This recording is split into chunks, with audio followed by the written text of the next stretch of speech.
Wolf Pack, what is going on? It's your boy, the Wolf of Roto Street. RotoStreetJournal.com. We breed and feed you fantasy wolves.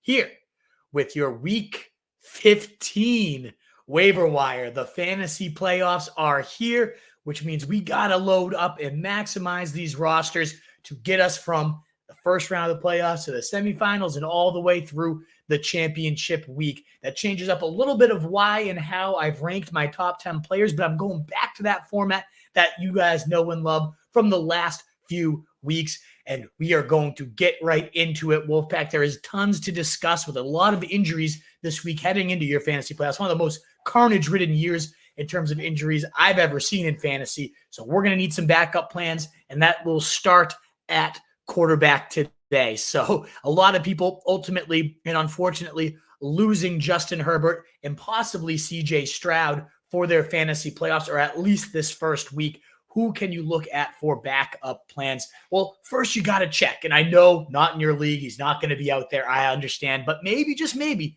Matt Stafford. I've seen him out there in quite a few leagues that I'm in college leagues, shallower benches, things of that nature. Only 58% rostered right now.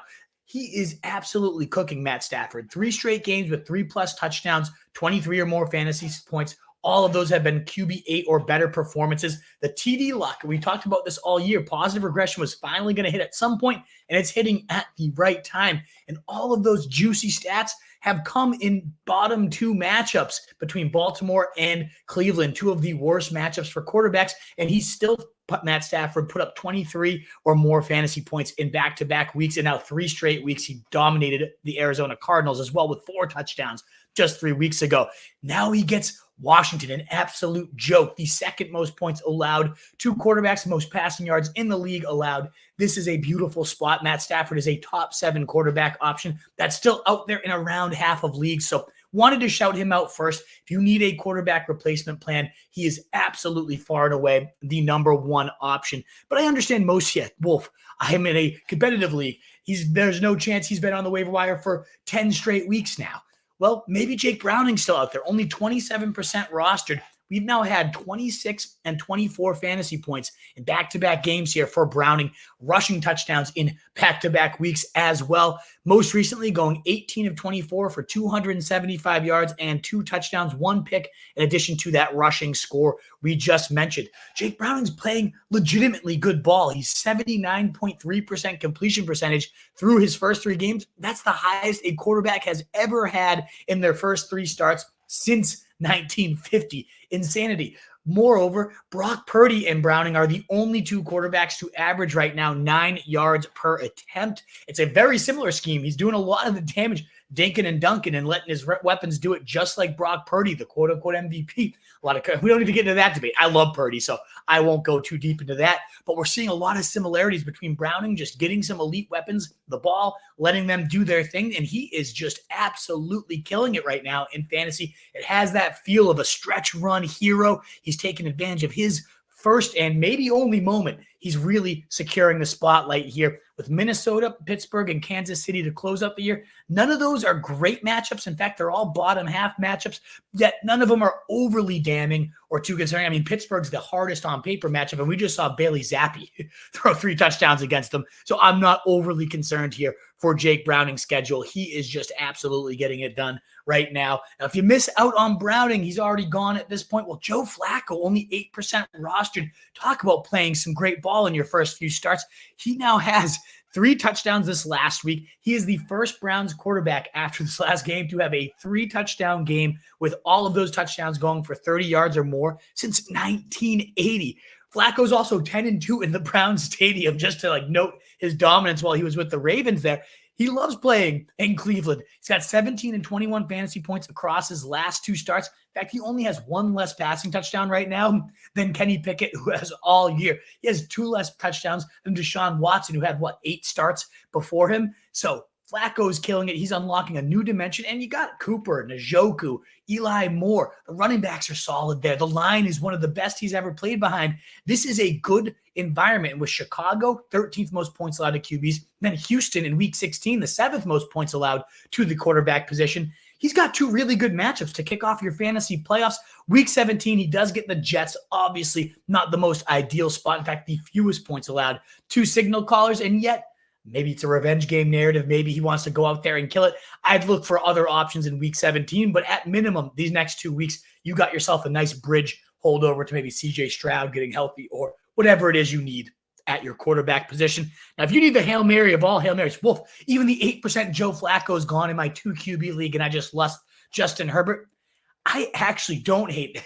And this guy's got to be in your league because he's 0% rostered right now. That's Nick Mullins of the Vikings here. He has been named the Week 15 starter.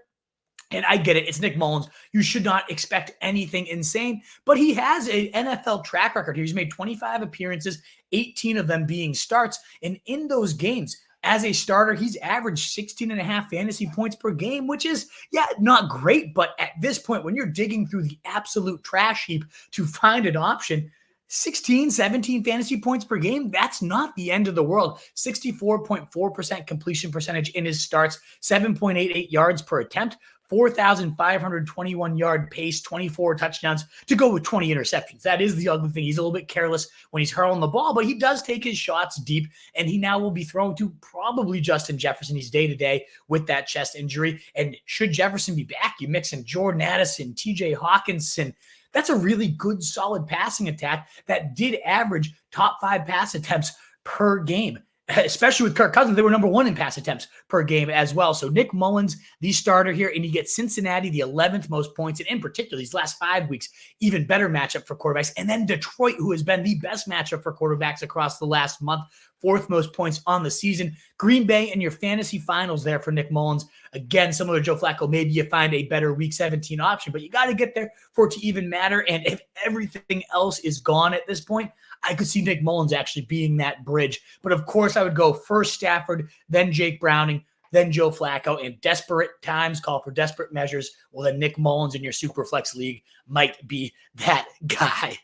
Oh, I know it's already starting to a gross start, Wolfpack, but let's dive into now my top 10 options on the waiver wire. We got about 15 of you here. Thumbs up button would really help us out. Get all your waiver wire questions, sit starts for the week if you want to get ahead on that. I'd be happy to try to answer those. Of course, we'll get more into that on Thursday at 6:45 p.m. But come on in, hit that thumbs up. Let's now dive into my top 10 options that are out there in well over 50% of leagues. Now, I'm going to mention here, this is a very running back heavy show, but let's dive into some wide receivers that are widely available. It's ugly, and that's why they're towards the bottom of my list, but I know I'm personally scrambling for wide receivers, still trying to recover from my Tank Dell fiasco here. So who are some guys that might be out there? Well, in honorable mentions, and really dishonorable mentions, let's be real here, but Juju Smith-Schuster, 14% rostered, best day of his Patriots career so far, 4 catches on 6 targets, 90 yards. That was with Demario Douglas, who still has not practiced yet. Gone with Devontae Parker out of the lineup as well. I get that you don't really want to have this guy in your lineup, but hey, he's now having his second straight revenge game against the Chiefs now. He went to the Steelers, had himself a solid effort. Now he goes to Kansas City. I wouldn't be shocked at all, assuming Parker and Douglas miss another game, if Juju approaches 80 yards again, approaches 5 to 6 catches on 6 to 10 targets. They're going to need to be throwing against the Kansas City Chiefs. I'm not excited to play him. I certainly don't want to play him in my fantasy finals, but we're talking like 14, 16 team leagues. Quentin Johnson as well, 21% rostered, had 3 catches for a career high so far, 91 yards, 4 targets. But just wanted to note that those yards did come from Easton Stick, and maybe it is a little bit of that backup narrative we've seen happen so often. These two perhaps built a rapport up in the second team of training camp and of practice. 57 yards, just beautiful bomb dropped right into his lap. Next play, Easton Stick goes right back to him for a 22-yarder. Now, again, I don't want my fantasy title hopes lying on, 1, Quentin Johnson, one of the most unreliable receivers we've seen all year, but 2, Easton Stick. Who the hell is he? I don't even know. So we'll find out on Thursday Night Football. Again, desperate times call for desperate measures, but there are a handful of guys I would certainly look to first. Number one of them being Wan'Dale Robinson, my number 10 pickup of the week, 9% rostered. I would spend about 3 to 5%, depending on how desperate you are and depending on if some of these other names are available ahead of him. But he just had his best game of the season on Monday. 6 catches, 7 targets, 79 yards was a season high here. And then also getting that kind of Jaden Reed and Deebo Samuel usage with 2 carries, 36 yards. Very creative usage here for Wan'Dale Robinson, the most involved that we have seen him. In the playoff schedule, really not too shabby. Now, this week looks rough. New Orleans on paper, a bottom 3 matchup for wide receivers, but they're actually a top 12 matchup for slot receivers. Really brutal for outside guys, but actually a solid spot for slot guys, a slot funnel defense for sure. And then the next week, Wan'Dale gets Philadelphia, the most points allowed to wide receivers, followed by the Rams, who we just saw a ton of receivers getting wide open at will from Baltimore against them, and they just have been a very hot or cold defense. So I could see, especially with Tommy DeVito, the Italian, starting to cook here with the Giants, maybe Wan'Dale Robinson emerges as that clear-cut number 1 option here for this Giants attack. Another guy I'd look at, though, maybe even ahead of him, is Rashid Shaheed. Similar amount of FAAB I'd bid, 3 to 5 or so % here for Rashid Shaheed. He's expected to return in week 15, according to Adam Schefter. Now, there's been some conflicting reports, and Nick Underhill, one of our favorite beats, one of the guests of the podcast here, did say it's a more serious injury than initially thought. So it's no guarantee that Shaheed's going to be back. If it was, I'd probably bid 10 to 20% on him. But given that we don't know 100% for sure, should Shaheed be in, he can't just give all your FAAB up to go get him. But if he's going to play, I mean, this is a guy averaging 16.2 yards per reception, 12th in the NFL, 9.7 yards per target, 13th in the NFL there. He has 19, 18, 24 half PPR days on his resume so far this season. And yeah, it's been boom or bust. There's certainly been plenty of busts mixed in there. But you look at the upcoming schedule. Should he be in there, Rashid Shaheed? The Giants, 3rd most points to wide receivers, some of the most big plays allowed in passing games. What week 16, the Rams 16th in terms of points allowed to wide receivers, and over the last few games, even worse, going downhill from there. And then in your championship week, Shaheed would get the Bucs, one of the top matchups as well, 6th most points to wide receivers as well. Again, it has to be on the field for it to even matter, so we got to keep tracking that injury report for this thigh injury, but there was, quote, a chance he's going to return this week. He could be stepping in with Jameis Winston with all these injuries to Derek Carr and the team pretty much turning on Derek Carr, and who can blame him at this point? The linemen are yelling at him. The receivers are screaming at him. Dennis Allen has any kind of spine, he'll bench Derek Carr, put in Jameis Winston. What better time for Rashid Shaheed to return than if JMO is just slinging the rock? Now, I'm going to jump ahead to my 6th and 5th ranked pickups of the week because they are also wide receivers. I just kind of want to package them all together here. If these two are out there, Zay Jones and Curtis Samuel, 29% rostered for Zay Jones, 35% rostered for Curtis Samuel. I think they are absolutely worth 20 to 25% of FAAB and can be that immediate wide receiver 3 fill-in that you might crave, that you might need. Let's talk about Zay Jones first and why I do prefer Curtis Samuel just slightly over him. We saw Zay Jones, though, these past 2 weeks, no Christian Kirk. He got knocked out. He's on the IR. He's done for the year. 20.5% and 28% target share for Zay Jones across his last 2 weeks. Most recently, 14 targets against Cleveland last week. Now, he didn't do a whole ton with it. Only caught 5 of them, 29 yards. An actually pretty abysmal, inefficient effort here from Zay Jones. But that was against Cleveland, the fewest pass yards allowed in the league, the 2nd hardest matchup for wide receivers. You got to note here that they do also face the Ravens this next week. So can you really toss them in with confidence? No.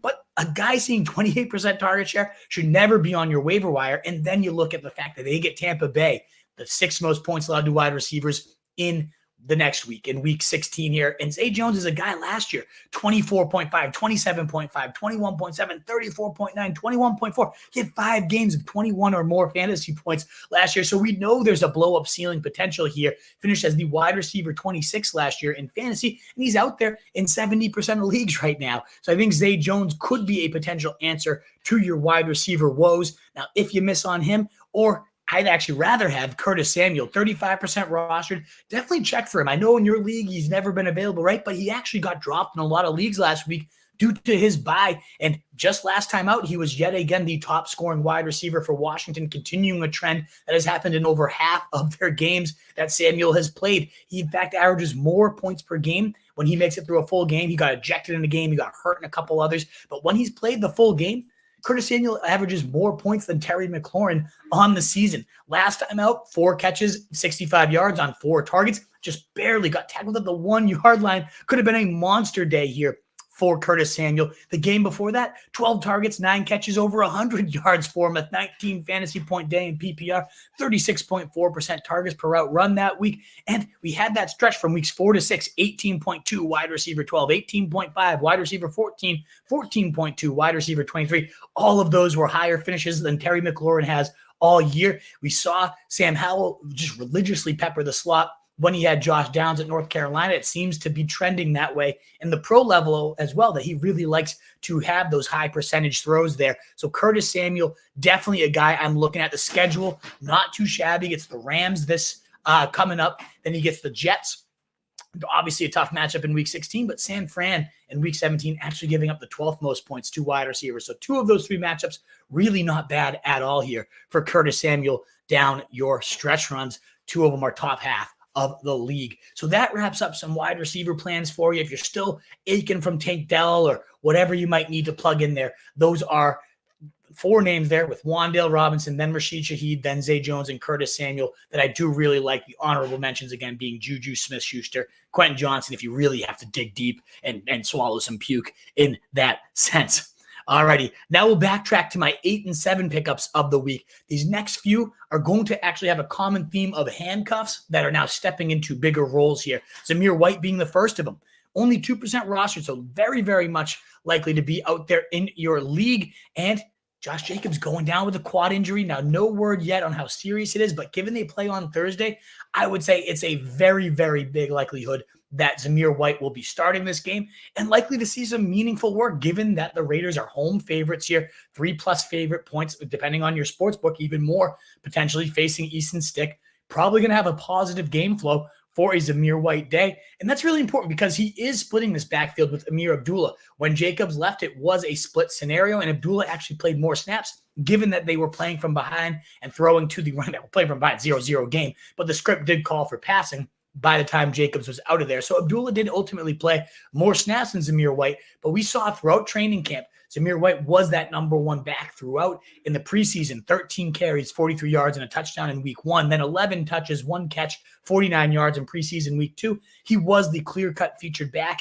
in those games. And again, we don't know how serious this injury is, but at minimum, a game against the Chargers, 11th most points allowed to backs, and an even better game flow situation here with Easton Stick. Not a bad spot for him at all. And then he wraps up the season with the Kansas City Chiefs, 19th points allowed to running backs, and then the Colts, 4th most points allowed to running backs. So the schedule's not bad. Should Jacobs, on the franchise tag, maybe say, F this team, they have nowhere to go, we could see Zamir White potentially just closing out the season as the starter here. Certainly a guy worth 4 to 8% FAAB. And if you're desperate for a starter, hey, you could definitely toss a few more bucks here on him. I also, though, do prefer Ty Chandler as a handcuff, given that Alexander Mattison left with an ankle injury. He was really grimacing in pain. It looked pretty ugly. Certainly no fracture or anything like that, but a high ankle sprain could be a season ender at this point, given how late we are in the season. Ty Chandler had 12 carries for just 35 yards, 3 catches for 7 yards, so nothing great in his fill-in duty, but he did become the pretty much only guy. He played all but 3 of the running back snaps, had all but 1 of the running back carries. Once Alexander Mattison left, 56% total of the snaps, and 48% of the rush attempts, 48% of the routes, and a 9% target share there for Ty Chandler. And it's not like we haven't seen him be efficient in the past. In fact, it was weird. In week 12, they just kind of abandoned Ty Chandler, but the 2 weeks before that, he had 10 and 15 PPR fantasy points, particularly that week 11 game, 10 carries, 73 yards, 37 yards on 4 catches as well. He was looking really, really solid with that 110 total yards there for Ty Chandler. And we saw throughout the preseason and just whenever he's gotten his opportunities for the most part, has really flashed more than Alexander Mattison has Ty Chandler. So with Cincinnati, middle-of-the-road matchup that is particularly susceptible to the run these last few weeks with their middle linebackers hurt. You get Detroit in week 16, not a good spot at all for Ty Chandler, but then Green Bay, a top 10 matchup for running backs as well. So the rest of the season schedule, pretty light here for Ty Chandler. Should he be that featured guy? Maybe they mix in Kene Nwangba, but I really just think this would be the Ty Chandler, 70% of the snaps, 65 to 70% of the workload as well. And then you can do some nice things with it, given the soft schedule. And Nick Mullins has a track record of peppering the running backs there with San Fran when he used to play with Kyle Shanahan.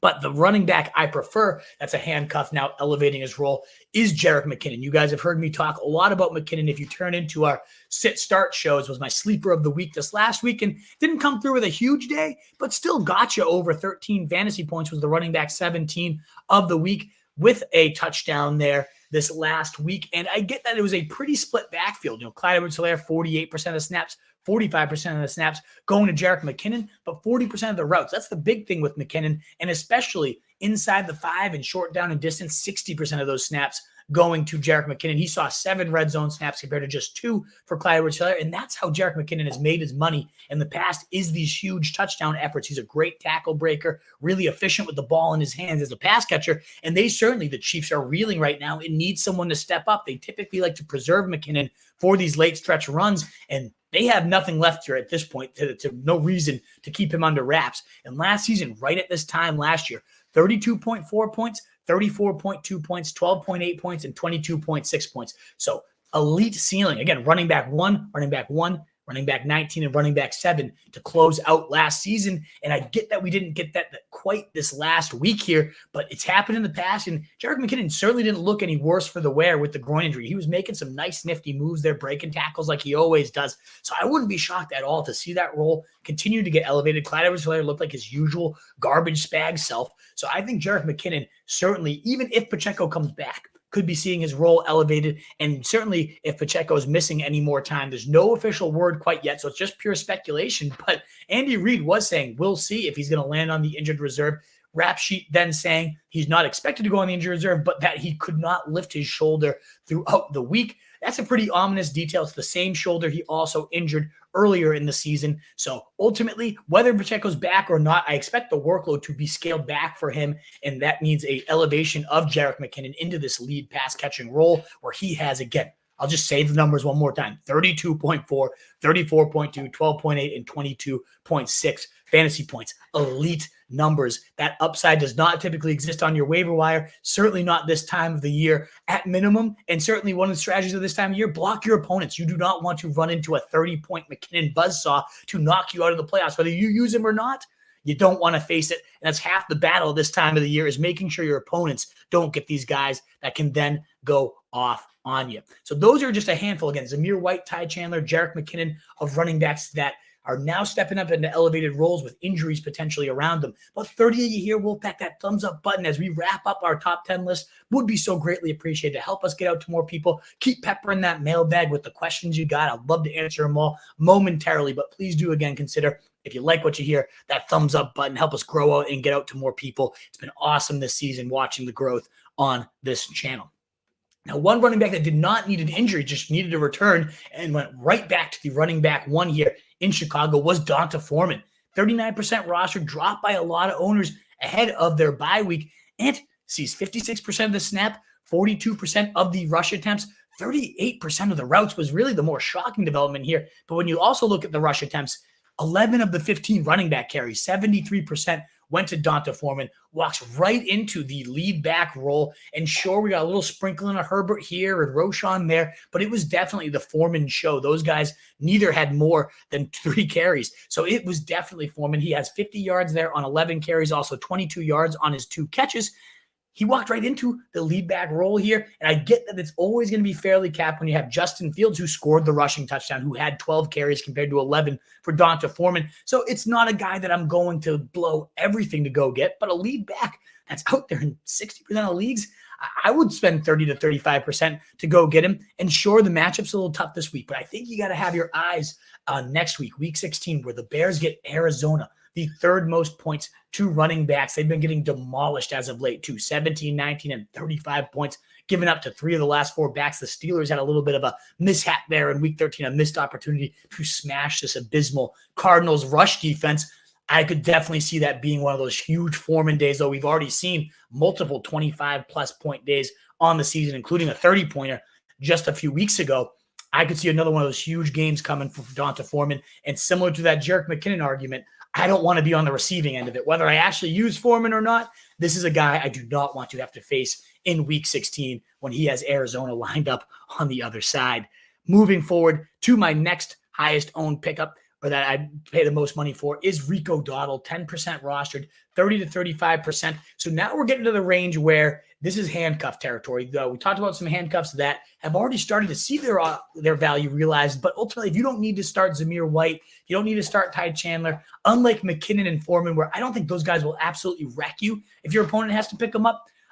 Rico Dowdle, should something happen to Pollard over the next couple of weeks, he would be a low-end running back one potentially, given the high-powered nature of this Cowboy offense. Last week out, 12 carries, 46 yards, and a touchdown. Those were all season highs in terms of snaps, 30% carries, 39% carry share here. And he finished as the running back 19. In fact, he does have now 4 games of 12 or more PPR points on the season. But of course, you're picking it up not because you want to plug in Rico Dowdle in the second string role. If something happens to Pollard, we're talking about the number one scoring offense, 39.7 points in their last 3, 32.3 points per game on the season, 29 run plays per game, 9th, a top 3 offensive line.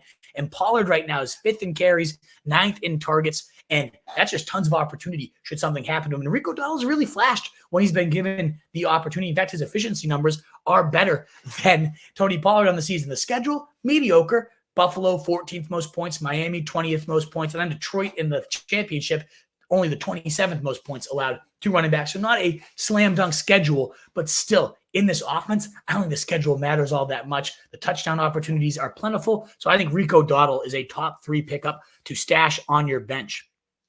But somebody I like even more than him is Chase Brown, who's really emerged these last 2 weeks. Let's talk about the insane upside this guy has. Now, Zach Taylor came out just 2 weeks ago saying we need to go get Chase Brown more involved this weekend. And he stayed true to his word, 30% of the rush attempts and 27% of the rush share since making those comments. And then last week, more importantly, 30% of the routes and 13% targets for Chase Brown. And he did all the damage in the world with that small workload. Had 25 yards on the ground, nothing crazy, but 80 yards on his 3 catches this last week, including a touchdown in which he hit 22 miles per hour. Chase Brown was the second fastest play for a ball carrier all season. Only DK Metcalf has a faster time.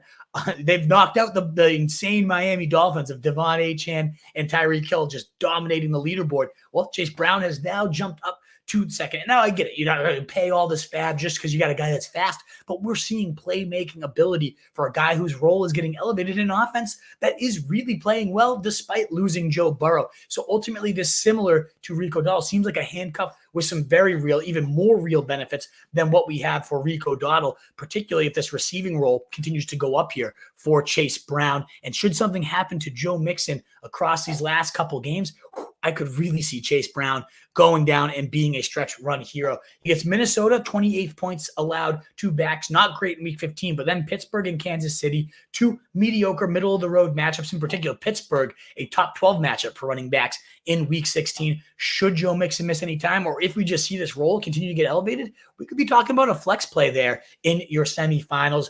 Either way, another one of those guys that I don't want to be on the receiving end. Should my opponent play him and he rips off a 60-yard touchdown, I would be crying. So at minimum, a guy you don't want to face, but certainly someone you might be able to plug in to lineups. Now, Wolfpack, we're about to get into my number 1 pickup of the week. But again, 30 of you here, please do again consider that thumbs up button. If you're new around here, sub into the channel. It would be so greatly appreciated to keep us motivated to pump out all this great content for you. It's on to all your questions in a second. But let's talk about my number 1 pickup of the week. I genuinely think Odell Beckham is about to go on yet another stretch run hero upside. I would pay all of my FAAB if that's what it takes, especially if I lost Tank Dell or had another receiver ailment to fill. And again, just like some of these other guys we've argued about, I don't want to be on the receiving end of an Odell Beckham 25, 30-point day, and I think they're brewing right now. Let's talk about why I could see him exploding here down the stretch. Well, first of all, he's started to explode regardless of the role getting elevated here. In his last 4 games, 14.6, 11.0, 15.6, then a 6.4 day, a hurt shoulder, heads into the bye, gets himself fully healthy. You saw the burst. You saw the swag last week. Bam, 19.7 fantasy points. The wide receiver 9 last week. Since Andrews went down, Odell Beckham has 21 targets. Only Zay Flower has more. Despite Odell Beckham only playing around 40% of the routes in that span. But when he's in there, he is getting heavily utilized. 36% targets per route run across his last 3 games. 41%, 42%, and 30% targets per route run has yielded 32%, 18%, and 24% target shares here for Odell Beckham, who has now been a top 12 wide receiver in 2 of his last 4 games and has been a top 20 wide receiver in 3 of them. So really, really solid production already coming here for Odell Beckham, and he leads the team in yards per route run. He's 86th percentile in yards per route run in the NFL right now. But even more so why I'm so high on this guy is the schedule. So whether the routes go up or not, and if they go up, look out, because he's getting targeted so much despite playing only about 50 to 60% of the route share. So maybe that just goes up to 75, 80%, and boom. Now you're just talking about elite volume. But even if it doesn't, look at the schedule. Jacksonville Jags, 7th most points to wide receivers. San Fran, 10th most points to wide receivers. And then Miami, the 14th most points to wide receiver to close out his season. A lot of shootout style games there as well. This is when they're going to need Odell Beckham to finish the season strong, to really propel them into that number 1 seed there in the AFC. I absolutely love how he is set up for the season. I think he is going to go absolutely bonkers here down the stretch. I would pay whatever it takes. If Odell Beckham's out there in my league, do what you got to do to go get him. He is going to be a fantasy stretch run hero, just as he has been so often throughout his career. Alrighty, Wolfpack, that wraps up all of my top 10 waiver wire pickups for this week. As we always do, before we get on to your questions, we're going to hit some streaming defenses. One last plea for that thumbs up button with over 30 of you here. Thank you guys so much for sharing it out, for liking, for retweeting, helping this grow. It's so greatly appreciated. I really, really am so happy to have you here on this Tuesday evening. But let's talk about some Week 15 defensive streamers that could help propel you into your semifinals. It happens every time this time of year where a defense goes off for 25 points that you could have picked up. So similar to some players, these are defenses that even if you don't have to use them, you might want to consider picking up to block your opponent from using them against you. That is a name of the game here at these stretch runs. So let's talk about a handful that I could see blowing up here in Week 15. We'll start at the top of the list with the Indianapolis Colts, 42% rostered, facing Pittsburgh. And yeah, I get it. They just got smashed by Cincinnati. They still scored a touchdown, though, to salvage their day. They now have 4 touchdowns in their last 5 games. And you look at their other counting stats, 21 sacks in 5 games, 10 turnovers, over 16 fantasy points per game, nearly 5 more than the next closest defense. And the stretch run here is beautiful. First, this week up, they get Mitch Trubisky. Let's tee him up. They just gave up 2 sacks and an interception to a kind of crumbling Patriots defense over that last Thursday Night Football. I could see the Colts at home teeing off against Mitch Trubisky. Then after that, they get Desmond Ridder and Aiden O'Connell to wrap up your fantasy playoffs. So a defense coming in more scorching hot than anyone in the league now gets 3 great matchups here. And I get the last week wasn't pretty, but I really have faith in the Indianapolis Colts to have some monster efforts here down the stretch. If you miss out on them, though, Atlanta facing the Carolina Panthers, only 33% rostered. Their first week, they got the Panthers, and they scored 12 fantasy points against them, the Falcons did.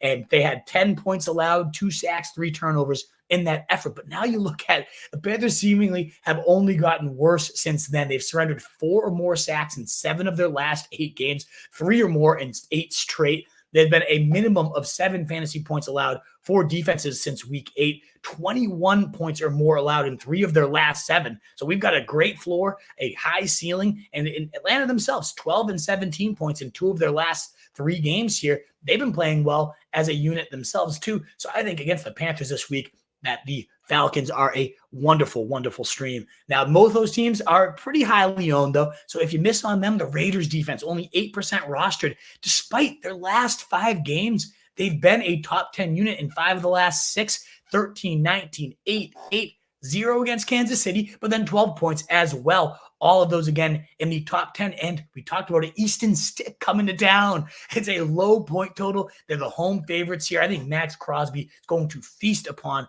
this crumbling line here and just murder Easton Stick. So this is a defense, opportunistic. We've seen them feast on bad offenses in the past. I think this could be as ugly of a team as we've seen this crumbling Chargers offense.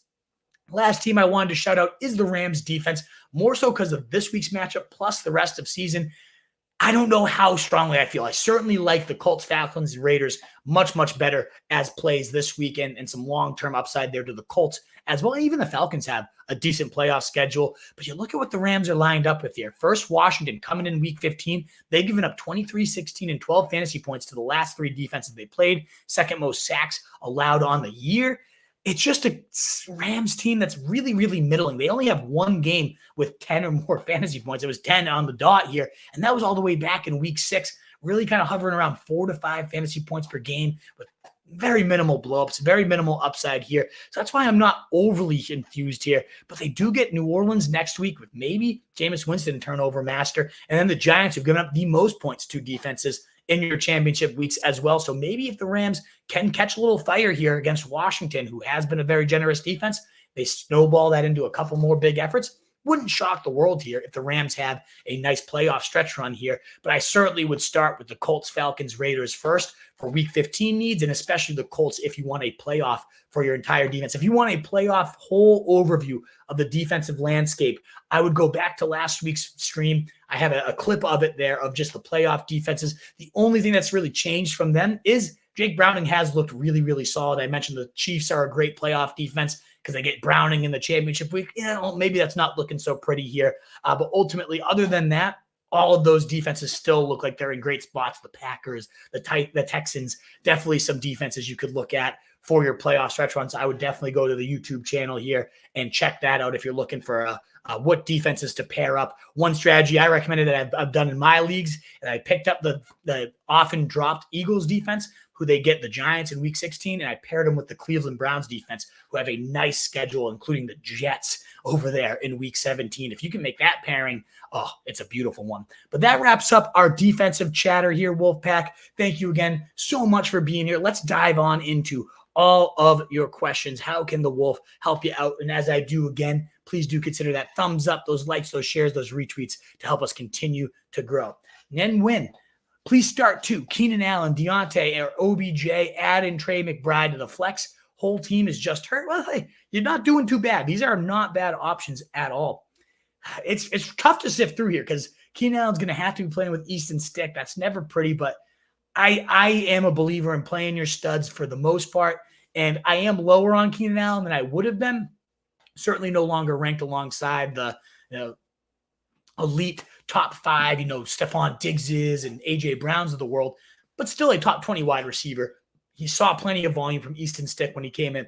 He's still the energy, the flow of this entire passing game. And Stick didn't really look all that horrible. He made a couple really nice looking throws here. So I'm definitely playing Keenan Allen. I know it's not pretty, but ultimately you got to go with the guys that got you here. And I don't think that Easton Stick is such a downgrade that you can't play Keenan Allen. So then it comes down to Deontay or OBJ or Trey McBride. I mean, I love Trey McBride for the flex. So he's an absolute beast. The easiest schedule for wide receivers or tight ends rather for the stretch run. But if it's one of the other wide receiver, I got to go OBJ, the top waiver wire pickup for all those reasons I already highlighted, Ted Wynn. So I would go rank these Keenan, then OBJ, then Deontay, who does play Deontay better with Mitch Trubisky. There's no doubt about that. So he's also in a decent spot. So I know you're worried about your team. I think you got a lot of good options here. But I'd rank them Keenan, Trey McBride, then OBJ, then Deontay. So I don't know exactly how many receivers you need, but I think Keenan and Trey McBride are my favorite 2 options here. We got a super chat coming on in from Bulldog. Thank you so much, brother. Consistently showing up here and supporting your boy. So much appreciated. You do get to cut the line. Thank you, my man. Made playoffs in 3 out of 3. Let's go. Love to see it, Bulldog. I'm having a banner year too. 7 out of 7 for me. 5 out of the 7. I got a bye week. We're cooking this year, baby, and I'm happy that you're benefiting from the cooking as well. So which 2 would you start? Breece Hall, Achane, or Gibbs full PPR? Ooh, this is a tough one because Breece Hall, all ships shockingly rising with Zach Wilson, was the running back 2 last week with Wilson, 80 receiving yards, the touchdown. In fact, Breece Hall now has only Christian McCaffrey has more pure receiving fantasy points as a running back than Breece Hall on the year. This is a tough one, and I would have probably said you still got to lock in Achane and Gibbs and bench Hall, given the Jets.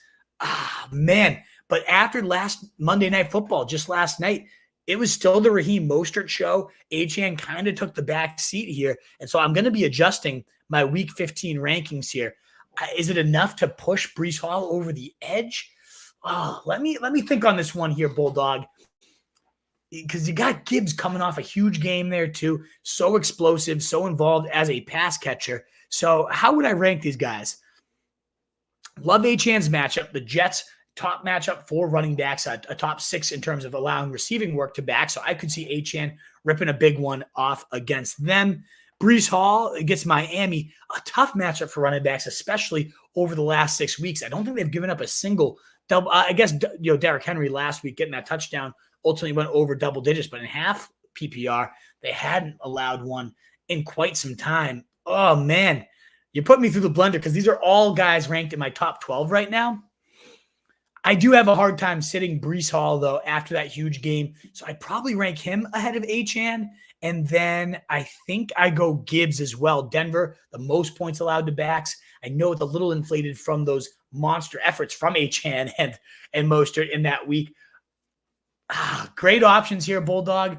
I would go Gibbs and Breece, though. I think I'm going to bump Achane just below them.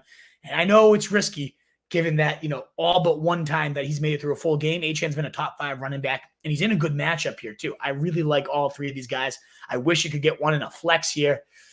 I think Breece with Zach Wilson really is significantly better. And so Gibbs facing Denver is just too juicy to pass up here. So, yeah, I think I'm benching Achane, Bulldog. Best of luck. I hope it goes okay for you. Howell versus Browning. That's a good one as well. We talked about Browning's the top waiver wire pickup, assuming Stafford's gone here. 26, 24 fantasy points in his last 2. Absolutely cooking. Minnesota, not an overly scary matchup. I kind of like Howell, though. He's just really, as good as Browning's been, 2 rushing touchdowns in back-to-back weeks. He's not an overly mobile guy. So, yeah, the QB sneaks have worked out, but it hasn't looked pretty. He's taken some really, really tough hits in that span. Meanwhile, you got Howell, who also has multiple 20-plus point days. His last since week 8, 32, 19, 24, 21, 18, and 20. That's a really, really nice floor. Has been a top 10 quarterback in every single week since week 8.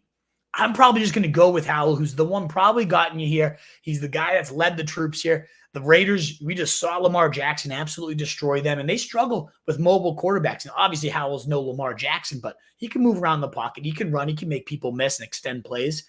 So give me Howell here. I'm going to go Sam Howell, just a couple spots above Jake Browning. And then when it comes down to Cooper versus Zeke, another really good question, but how do you bench Zeke, assuming Ramondre's out, fresh off, 22 touches, just an absolute bona fide workhorse and looking really good with the work that he got.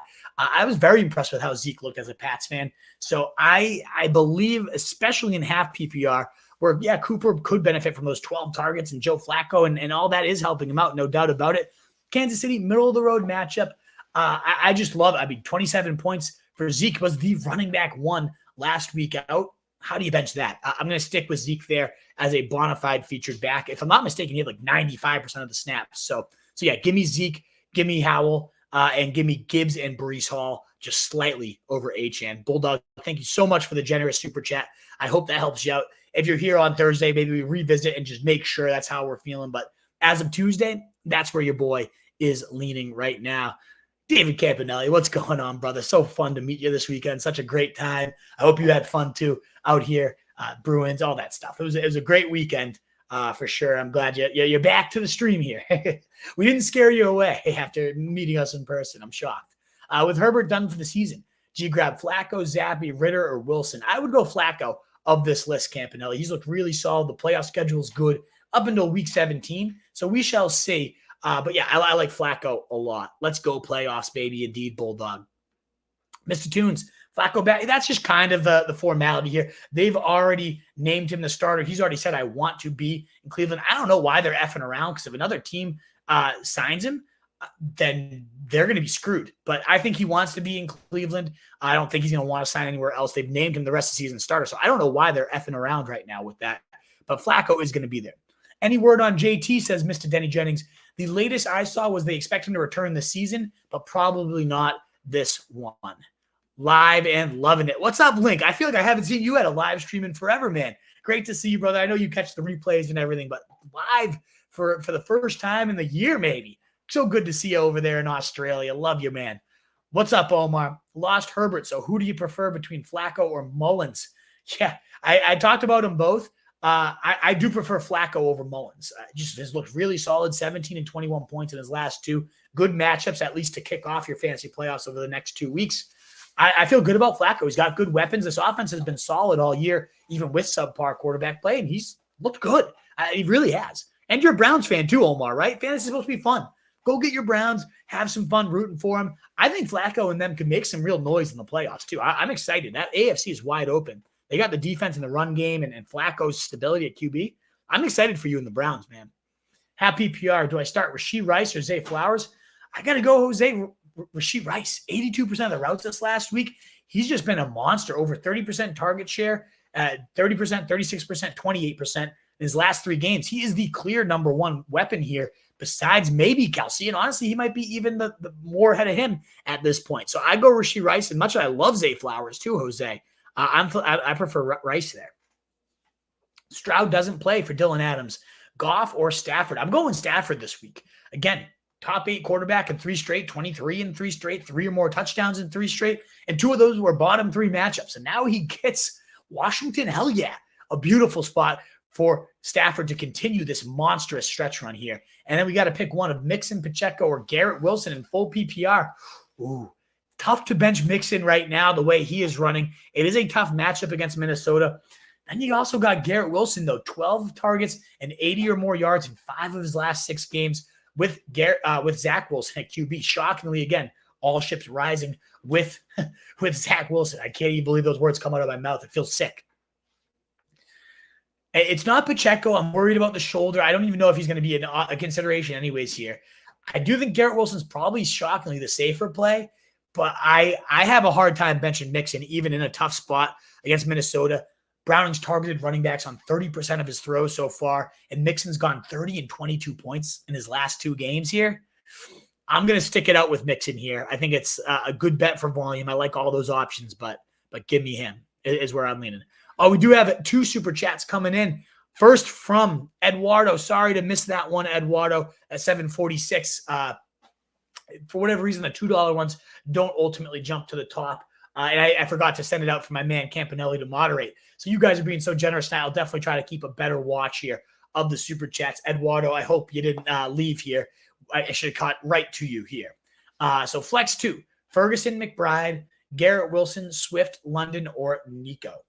So between the 2 tight ends, I do go McBride. And I love Ferguson. I mean, you got good options. So there is a world where you'd honestly want to play one. So I'm guessing you're asking for your tight end. I do think McBride's the better option.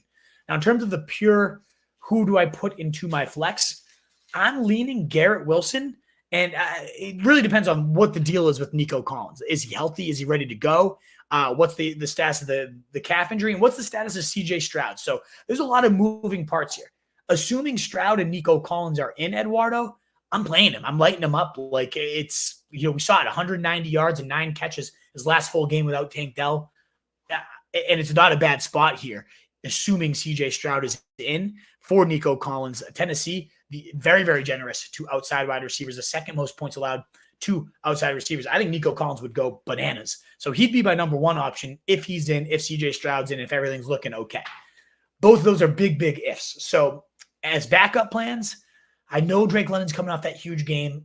I don't ever want to go to Drake to a Desmond Ridder. It can flip at any given moment, right? As soon as he has the big game and you trust him is when he craps himself, because Desmond Ridder craps his pants. And Carolina is the worst matchup for wide receivers right now. So I'm going to cross him off. And I would say Garrett Wilson and Swift are my next 2 options. I know Swift's been a little bit underwhelming, but it's been really tough matchups, the wrong game flow. Seattle, the most points allowed to the running back position across their last 4 games. I think this is a great rebound game for Swift and just kind of getting the offensive mojo back, reestablish the run. So I like Swift a lot. And then Garrett Wilson, as we cited, 80 yards or more and 12 or more targets in 5 of his last 6 games. With Zach Wilson, he really gets stabilized by him. So I would say Nico's the best option if everything checks out there. Otherwise, it's Garrett Wilson and Swift for me. Omar, very generous super chat here tonight, $15. Thank you so much, brother. I greatly, greatly appreciate it. We did it again, 9 out of 10. Whew, you are a beast here, Omar. 6 first-round buys. I thought I was cooking this year. I got 7 for 7 playoffs, 5 out of 7 were buys as well, but you're just as well there with me. A combined 108 to 45. You are an iconic man. Let's go. Definitely, I'm sure you say we helped. I'm glad we did, but man, you're a baller too. You know your fantasy stuff. So hell yeah, let's go. Love to see those stats. Love to see those numbers. Let's get some titles though. It's fun to make the playoffs, but you got to come home with at least a handful of titles there. Let's get, make a goal of maybe 5 out of these 10. Obviously the goal would be win 9 out of 10, all 9 that you make it. But realistically, if we can get over half, a great year. Even if we got 3 or 4, it's a banner year too. But man, let's go. That's awesome here. Let's roll here, Omar. And yeah, Flacco, baby. I'm there with you. Definitely as a Browns fan and just fantasy wise, he's cooking right now. So I'm with you. And I'm my grandfather's believing like I roll with the Browns here. If I'm not going for the Pats, they're my favorite team right now in the AFC. So I'm with you, Omar. I'm certainly pulling for you to go kill it. So let's go. Let's go, Brownies. All righty. We left off here with Isaac. Thank you guys again for your generous super chats. I really, really do appreciate it. And NC Firearms coming in with a super chat right as I was about to get back on a roll there. Thank you so much, brother. Start Goff, Fields, or Stafford, and OBJ or K9. A lot of good options here, NC Firearms. So for me, I'm going to go OBJ over K9. Clear-cut committee there. Him and Charbonnet, near dead even split. We did get a little bit more snaps for Walker. It was such a weird split where Charbonnet got more carries, but Walker got more routes. It was like the almost opposite of what the role had been all year and what you'd normally expect. Either way, just constantly nibbling each other's cheese in a not great matchup here.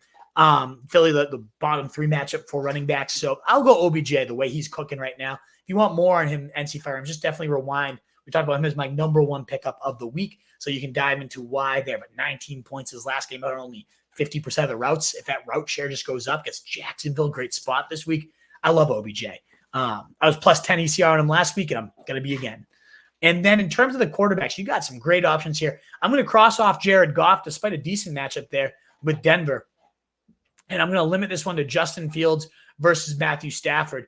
But then you look at the Cleveland matchup for Fields, and that just feels like a just dump his pants type of effort for Fields. It's a really tough matchup, and we've seen in tough matchups, Fields just get like 1 point. So I'm going to go Stafford. Top 8 numbers in 3 straight games, 3 or more touchdowns in 3 straight games. Absolutely cooking. 23 or more points in 3 straight, and those were in tough matchups, 2 of them. 2 of them were bottom 3 matchups. Now you get Washington, the second best matchup for quarterbacks. I'm all in on Stafford this week. So give me Stafford, give me OBJ there. NC Firearms is where I am leaning. All right, Wolfpack, let's keep the good times rolling. Another super chat coming in. You guys are being so generous tonight. Thank you so much. It's so greatly appreciated, Wolfpack, coming through with these. How were the beers? We had a great time, RJ Piccone. It was a ton of good beers there down at Old Planners. And when they comp the beers, it gets a little difficult to resist. So we had a lot of beers. They were flowing. We had a great time, man. Thank you for asking. First seed, but fading. You're not fading. You're the 1 seed. Let's go. We'll regain our bearings. We'll come on strong. Mahomes, Etienne, Achane, Lamb, Devonta, McBride. I mean, this is a good team, man. I think it's awesome. So you got Stroud, Walker, Ferg, OBJ, Watson on bench, Stafford. I do think Stafford's worth it, if only because I don't want to face him. I would not want Stafford lined up against me coming up this week, facing Washington and really just in general, facing the Giants in the championship, right? So you got to drop somebody to get him. It might be Watson. I don't know that we're going to see Christian Watson the rest of the year with another hamstring injury. We know how those things linger.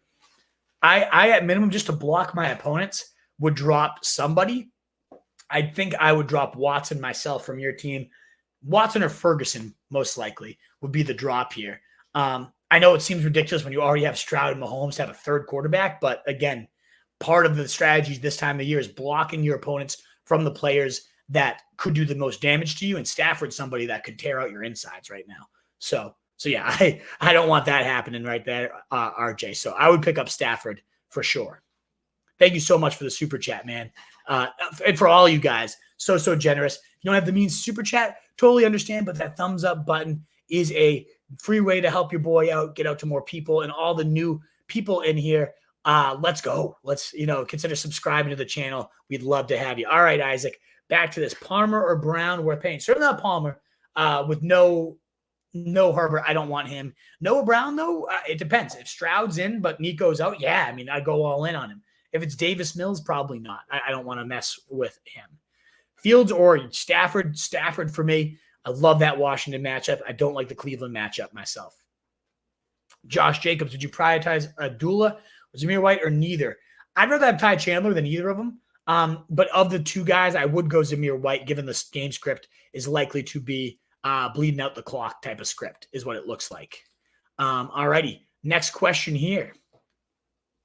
Oh, lost my spot for a sec. Chevy, and who do I drop? T. Higgins or I dropped Gabe Davis? T seems to be trending the right way. Gabe Davis is just the roller coaster nightmare that he always is. Emil, Howell or Stafford? Definitely Stafford for me, both this week and just the playoffs. He is absolutely cooking at the right time, so I'm there. Gabe Zero Davis, bye-bye hate cut, says Denny Jennings. I fully agree with Denny Jennings on that one as well. Sir J, PPR, QB, Allen, AJ Brown, Puka, DJ Moore, great receivers. Bijan, Kyron, love Kyron. Kyron's your RB1, not Bijan, though. Let's be real. Give Kyron some respect here, Sir J. Very good squad. Do you validate, especially for wide receiver 3 and flex? Yeah, I mean, I would not. You could, if you're worried about DJ Moore, play Rashee Rice. I would say he's the next man up there. I love the 82% of the routes. If it's me, though, I'm not betting DJ Moore. Averaging 23 points per game with Fields at QB. I get Cleveland, not a great matchup. So I could see why you'd be scared, Sir Jay. And if you want to trust your gut, I do think Rice is a little safer. I'm not benching DJ Moore right now, though, myself. Laporta or Hawkinson? I actually kind of like Hawkinson. Nick Mullins, when he was a San Fran, loved to throw to his tight ends. I mean, that being said, the Laporta also gets Denver this week the most points allowed to the tight end position. But since he's the second most points, can you start them both? I mean, there's just two great options this week, Daniel. But I would go Hawkinson myself. Pick 2 running back and a flex. Mostert, Gibbs, White, or James Cook. I think I'm benching James Cook there. And I like James Cook a lot, but he's the riskiest to just kind of disappear. The rest of these guys have just such locked in good roles that I would go James Cook myself. Let's go, Giuseppe. 3-on-3 leagues. Love to hear that, my man. Like and share. Sub people, absolutely. Thank you for that advice, Giuseppe. Much appreciated, guys. Nuka. Puka Nakua, baby. Brown, Rice, Lockett, Pittman. Need 2 and 1 flex. So you're definitely playing Puka. No doubt about it. I'm guessing Brown's Noah Brown. But there's a lot of Browns in the league. So great went. Come on, ask better questions. Rice, Lockett, Pittman. You're definitely playing Puka and Pittman. Locks. And then I'm going Rashee Rice the way he has been racking up the routes, looking phenomenal these last few weeks. To me, they're my favorite by a good shot there. Great went. So Pittman, Puka, and those two you never even ask about. Stop asking about Pittman and Puka. And then, honestly, you probably stop asking about Rice moving forward. He's been so damn good. That's how I feel, at least. Great went. Really good options there. Any good kicker advice, Backstar? I would say this. One, have Brendan Aubrey. I mean, he is the absolute legend, right? 22 points this last week.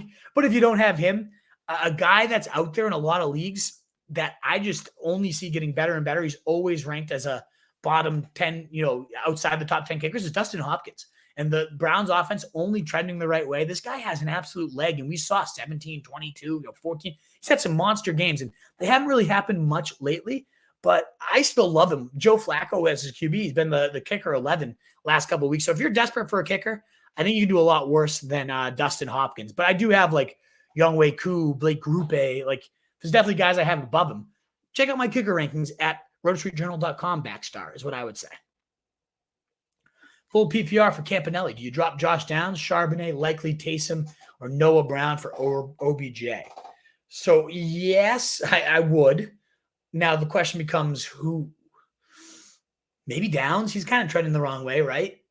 Charbonnet could also probably go.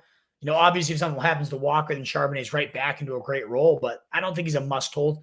Do you start likely in Taysom? Is one of them your guy? Because if that's who your tight end rotation is, I'd like to keep both those guys. I'd say Noah Brown could potentially be dropped too, especially if Stroud's going to be hurt. I would look at either Noah Brown or Downs as my drop there, depending again on CJ Stroud's stats, which you probably don't know till tomorrow. By tomorrow. So yeah. Maybe Noah Brown. I think he's the one that would hurt you the least to drop. Unless you don't need either of those tight ends. Like if you start Laporta and you just have luxury tight ends, Campanelli, then yeah, get rid of one of them. Alrighty, a bunch of super chats. Again, thank you so much for your generosity. Denny Jennings, flex half PPR. Lockett, Zay Jones, there's Curtis Samuel. I think I'm going Lockett this week. Best matchup for wide receivers, the Eagles.